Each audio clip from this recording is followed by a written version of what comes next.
Central citrus research institute. अब आप कुछ लोग कहोगे कि सर ये तो एनआरसी ऑफ सिट्रस था, तो ये कब की बात है? पहले की बात है कि ये था लेकिन अब नहीं है। देखो एनआरसी पहले क्या था? NRC of citrus.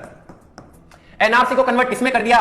सेंट्रल के अंदर इसको कन्वर्ट कर दिया, सेंट्रल सिट्रस रिसर्च इंस्टीट्यूट। एक बार आप ये सोचना कि नागपुरी संतरा क्या होते हैं? फेमस। तो इसका जो रिसर्च इंस्टीट्यूट का जो स्थान होगा वो कौन सा होगा? नागपुर, महाराष्ट्र। तो एनआरसी ऑफ लीची, एनआरसी ऑफ लीची कहां होगा? तो याद रखना कि लीची का जो लगभग 80% उत्पादन होता है वो कहां होता है? बिहार के अंदर। अगर 80% उत्पादन बिहार में हो रहा है तो अगर उसका इंस्टीट्यूट भी कहां मिलेगा आपको? बिहार के अंदर। और कैसे याद करना है? ये जो रिसर्च इंस्टीट्यूट है वो कहां है? मुजफ्फरपुर, बिहार के अंदर है। एनआरसी ऑफ पोमीग्रेनेट, और पोमीग्रेनेट को हिंदी के अंदर क्या बोलते हैं? अनार।